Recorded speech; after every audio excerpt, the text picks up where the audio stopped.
میں یہ چاہتا ہوں کہ حسین ابن علی کو خط لکھ کر کوفے کی طرف بلاؤ. ہم کوفیوں کے بلاوے کے مہمان تھے. تمہارا نام کیا ہے؟ مسلم ابن عقیل. تم مسلم سفیر فرزند رسول ہو؟ میں مسلم ابن عقیل مامور ہوا ہوں کہ کوفہ آ کر ان کی دعوت کی صحت سے مطلع کروں. آپ لوگ اپنے اختیار میں آزاد ہیں، حسین یا یزید.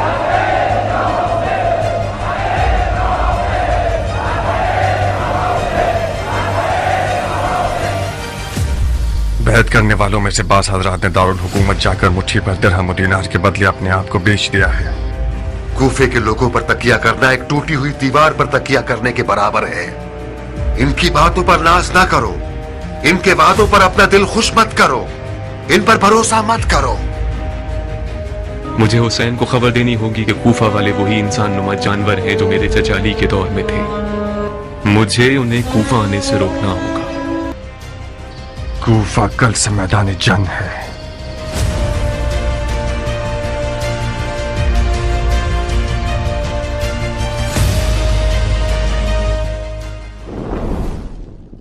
امام حسین علیہ السلام کے باوفا اور جانثار ساتھیوں کی اہمیت واقعہ کربلا میں روز روشن کی طرح عیاں ہیں کہ جنہوں نے ہر قدم پر امام کا ساتھ دیا اور امام مظلوم کی شہادت کو تاریخ میں امر بنا دیا. انہی باوفا ساتھیوں میں ایک نام جناب مسلم بن عقیل کا ہے جو امام علیہ السلام کے سفیر اور حسینیت کے ترجمان تھے. جب بھی معرکہ کربلا کا ذکر ہوتا ہے تو ایسا ممکن ہی نہیں کہ جناب مسلم بن عقیل کا تذکرہ نہ کیا جائے، کیونکہ واقعہ کربلا کی ابتدا ہی سفیر حسین مسلم کی شہادت سے ہوتی ہے. حضرت مسلم بن عقیل امام علی علیہ السلام کے بھائی عقیل بن ابی طالب کے بیٹے تھے، یعنی مسلم امام حسین کے چچا زاد بھائی تھے. مسلم بن عقیل عہد جوانی سے ہی رسول اللہ سے بہت مشاہبت رکھتے تھے. آپ صورت اور سیرت، رفتار و کردار میں پیغمبر اسلام کے تصویر تھے اور آپ حضرت عقیل کی تمام اولادوں میں سب سے زیادہ بہادر اور قوی تھے. جناب مسلم نے امام علی علیہ السلام کی بیٹی رقیہ سے نکاح کیا تھا، اس لحاظ سے آپ حضرت علی کے داماد ہوئے. واقعہ کربلا سے پہلے حضرت مسلم کی زندگی کے اہم واقعات میں ان کا 21 ہجری میں افریقہ کے اسلامی جنگوں میں شرکت کرنا ہے جو آپ نے اپنے بیٹوں، بھائیوں اور حضرت جعفر کے ہمراہ لڑی تھی. اس جنگ کا نام جنگ بہنسا تھا.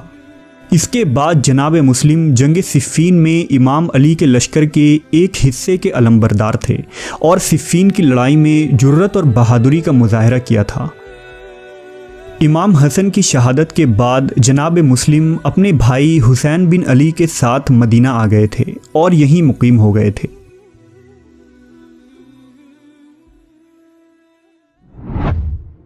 دراصل معرکہ کربلا کا آغاز یزید کے اعلان جانشینی سے ہی ہو گیا تھا. امیر معاویہ نے اپنی وفات کے بعد یزید کو خلافت کے لیے منتخب کر لیا تھا، لہٰذا یزید نے اہل کوفہ کے بڑے بڑے شخصیات کو مجبور کیا کہ وہ اس کی بیعت کریں اور اس کے جابرانہ خلافت کو تسلیم کریں. لہٰذا جب کوفہ والوں کو خبر ہوئی کہ امام حسین علیہ السلام نے یزید لعین کی بیعت سے انکار کر دیا ہے تو 60 ہجری میں کوفہ میں حضرت سلیمان بن سرت خزائی کے گھر میں ایک میٹنگ ہوئی.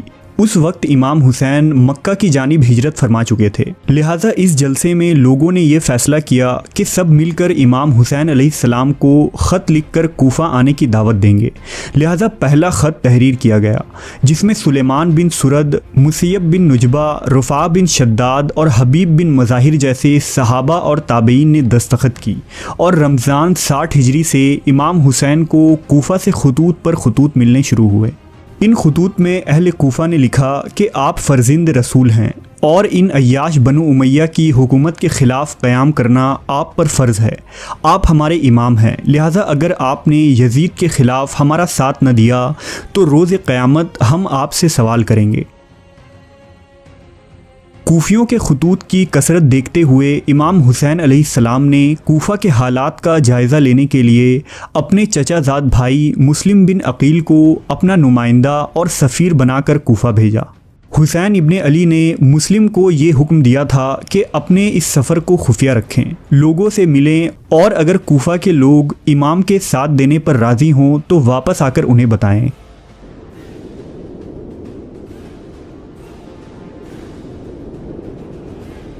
ایک لمبے اور سخت سفر کے بعد مسلم جب کوفہ پہنچے تو وہاں مختار سقفی کے گھر میں قیام کیا۔ جب شیعان علی کو مسلم کے آنے کی خبر ہوئی تو وہ مختار کے گھر آنا شروع ہوئے۔ حضرت مسلم نے دیکھا کہ کوفہ میں یزید کے خلاف ایک عوامی لہر اور انقلاب برپا ہے۔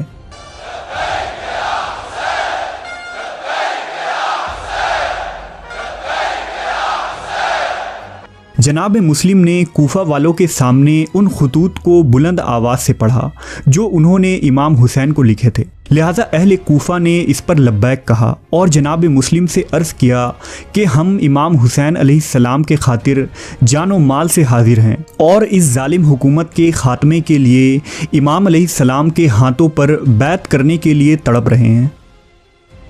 لہٰذا لوگوں نے مولا حسین کے نام سے مسلم بن عقیل کے ہاتھ پر بیعت لینا شروع کیا اور ایک دن میں تقریباً 18,000 لوگوں نے بیعت کی۔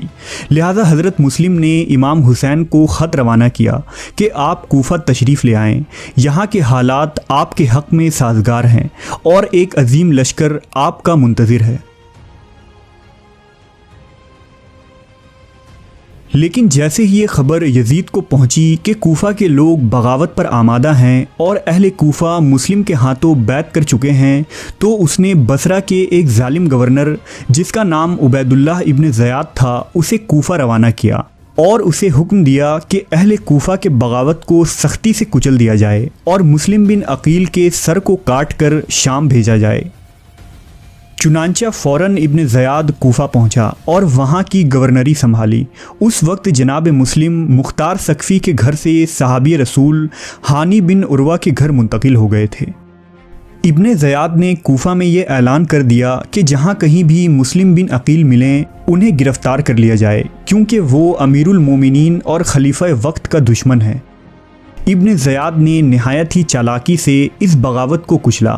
سب سے پہلے اس نے ان لوگوں کو سونے کے سکے کا لالچ دیا جنہوں نے جناب مسلم کی بیعت کی تھی، لہذا کوفہ کے غدار اور منافق صفت لوگ دربار ابن زیاد میں حاضر ہوئے اور سونے کے اشرفی لیتے ہوئے مسلم کی بیعت سے انکار کر دیا۔